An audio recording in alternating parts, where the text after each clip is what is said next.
omens and signs. Hi, Grace. Hi, Val. Omens have such a bad connotation. So I think a lot of times we can look at them as just signs or good signs to help us navigate when things might be coming up, maybe things that we need to change. Don't you love it when you Google an omen and it says it could be good, but it could be bad? And it's like, ugh, like what is it? So sometimes you can only go on your experience to understand if it was a good or bad omen. I remember I had some ravens fly on my windowsill in my apartment in Washington, D.C. I was terrified. I was like, I know I'm going to die. I called a girlfriend of mine and she's like, well, I've got blackbirds in my backyard all the time and I haven't died. So but what would happen within that next year is I would completely change my life. Just sort of a hint of what was to come. It wasn't necessarily something that was awful or terrible. It was just a change. It was a metamorphosis.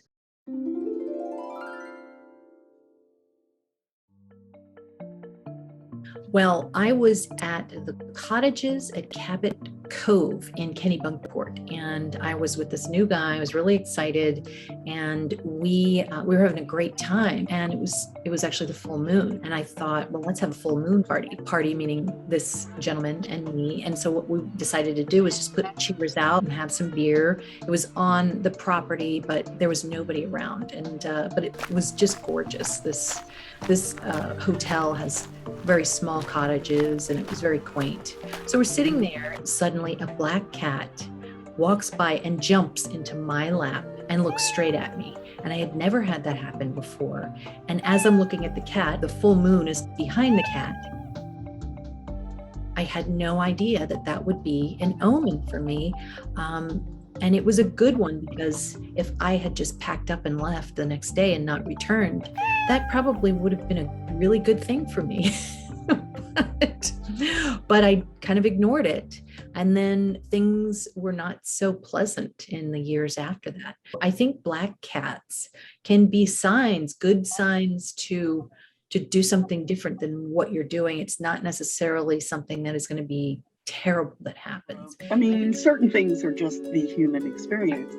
But I think that if we learn our charts and watch our transits, that anything that could possibly be bad, we know to look for the positive or to find a way around that energy or situation. And that's the same thing with omens. They don't mean that it's necessarily going to happen.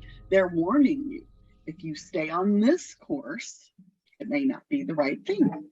You look at your solar chart and maybe wait 7 or 8 months to see how your solar chart is doing. It's pretty amazing. Like it is spot on.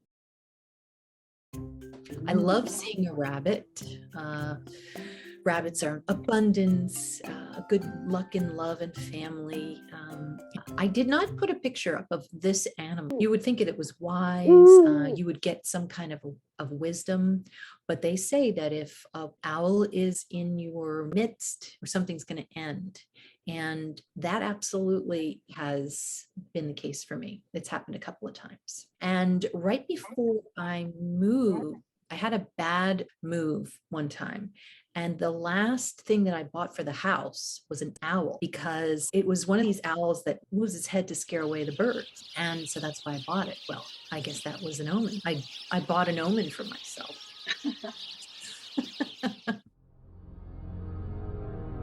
Back in ancient times, in medieval times, Halley's Comet, or comets, I should say, were omens. They would even study the tail, and one might look like a woman, or up until just even 1986, which was the last time Halley's Comet came, there was this thinking that the comet was bad luck. And it was a very popular notion that something was going to happen. The Black Death came into England around the time, then the 1664 plague around the time of William Lilly. And then right at 1910, everyone was worried something was going to happen. And it was around World War I and when the Titanic sunk. So right now it's in Hydra. And then there was another comet that came by and a bunch of people killed themselves. It was called Hail By. Yes, I remember that one. I'm interested in some of the omens for the Civil War. And Lincoln said he thought that slavery was an ill omen of the land. President Lincoln and his wife were very into omens. I think there was even an omen the night that he went to the theater, something he wasn't supposed to go, or Mary didn't want him to go, or something. Yeah. I smell another book for our book club. I've already got 2 in the wings, so okay. Found another one with the psychics.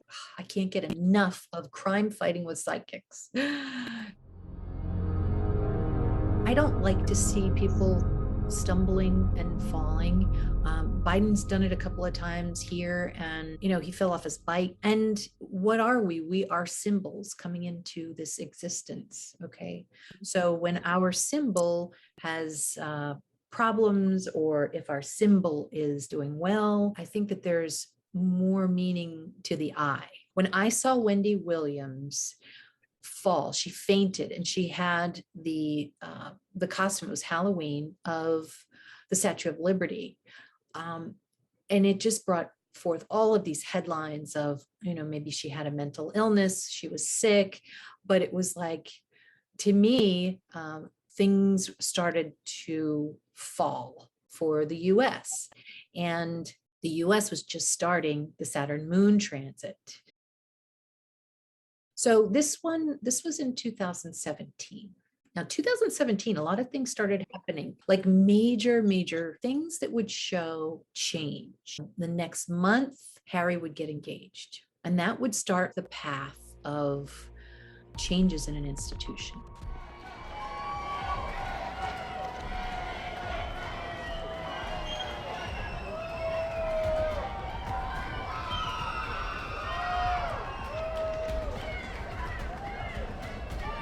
The cut cover, we have visuals from the media of Harry and William back to back, not seeing each other's point of view.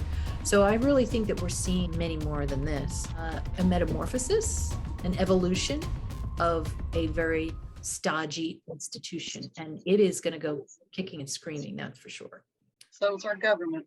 Well, you've heard about the curse where every so many years, and I can't remember, that a president dies. And it was 2020 is the year that the president, whoever was elected in 2020, not necessarily in 2020, that president, and I think it only skipped one generation. That is, to me, an omen. It's the curse of Tippecanoe, the 20-year curse, is an urban legend about the deaths in office of presidents in the United States who were elected in years that end with the digit 0, which are all divisible by 20. Presidents elected on such years from 1840 to 1860 died in office. The only one that actually avoided it was George W. Bush, because Reagan was shot. And another thing is Gerald Ford fell.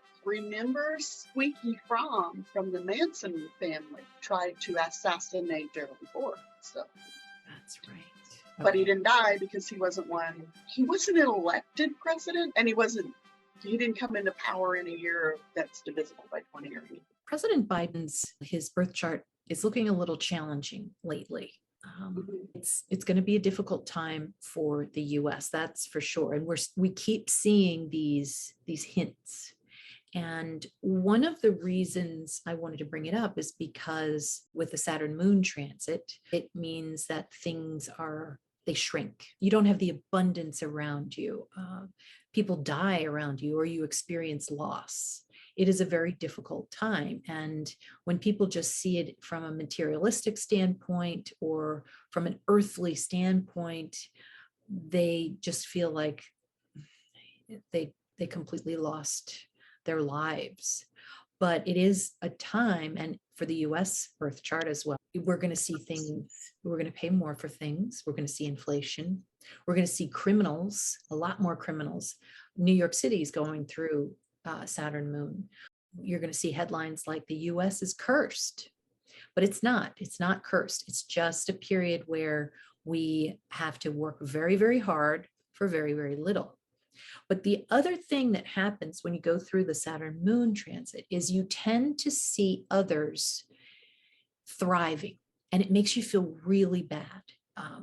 There are, your friends, they're going to different places, they're getting new clothes, they've got all these opportunities. It's just a phenomenon that happens. And so this is happening with the US too. And how is it? In my opinion, the Kardashians. We're seeing them really get into their height of fame now. They are considered role models. They are considered people who you should aspire to. They're jetting all around. They've got designer clothes. They've got diamonds. They're showing you what family really is. We have all of these children. Everything is just abundant. And really, for those who are going through a difficult time, it's very difficult to see that. And I think it hurts too. Not that I don't love the Kardashians, but I think Bethany Frankel does have a good point where if you're not in a right mindset, if you're going through a mental state, that can just make you feel even more depressed about yourself. The Cauldron, funny enough, the magazine The Cauldron called them the family of role models. There's an example. I think, and what do you think, Grace? Do you think that you could almost see them as like the sirens, the mermaid? They really encompass a symbol. I certainly don't see them as role models. And the names were from the mom, which just like the Kardashians, they all have the K. Everyone has a K. In the myth, the women, they become stars. They become actual stars in the sky. So they became stars. The agricultural almanacs, yes, reference because it reminds you to work in the fall. And what did Kim Kardashian recently do? She just said, you better work. Okay, just work. And she came under a lot of criticism for that. I Googled Kanye West and Artemis, wondering if there was some kind of association. And sure enough, he created, I guess, a piece where the instrumental was called Artemis. So lots of symbolism there. Another possible symbol of Saturn moon. The reason that we say this is that don't feel like you need to aspire to things that are just out of your reach, because this is the energy. Okay, this will stop. For the last one, I won't say who it is, but it's my favorite football star. And I've noticed lately, if we're going to talk about Saturn moon and the USA, this football star is an icon and a representative of the US. And I've noticed that he looks like he's shrinking. Now, we all shrink when we get older, but he's about to experience his Saturn moon transit. And how interesting that he's doing it almost at the same time. Well, the USA has already gotten into it, but now he is following. And how interesting that his symbol is associated with the USA's. And if we're going to go into this dark period, depressing period, well, headlines right now are saying that this football star is depressed. He's not getting along with his wife. By July 2024, he's going to be pretty much in this period. And it's around the time he may retire. So I thought that a football star would be a good example of an icon of the US, which... Can you go back to royal family? Another omen that's pretty common is the eclipse. Eclipses are seen as bad omens. We had an eclipse in August 2017 that crossed the United States. Yes. There is going to be another eclipse on November 8th. This one seems to be centered on the royal family. Something big, some kind of big cover-up. Eclipses uncover things. There's going to be something revealed. The other thing too is, if we want to talk about symbols, we had the eclipse in Scorpio. Scorpio means the mafia. South Node is the truth. the truth about the mafia. So how interesting that we would see the droughts exposing the dead bodies of Drought, Saturn moon, shrinking yes. water. Oh my gosh. Yeah. And we had a couple of mobster actors die as well. And they came out with a new series on Paramount Plus called The Offer. And it's about the making of The Godfather, an exciting show. I did not know all this. I cannot wait. I really need something new to watch. So that would be awesome. Okay. I recommend that if you are into Mafia. We are thankful that all of you could join us tonight on Omens and Symbols, and we hope it shed some light on a few things. Thanks, Grace, and we'll talk to you soon.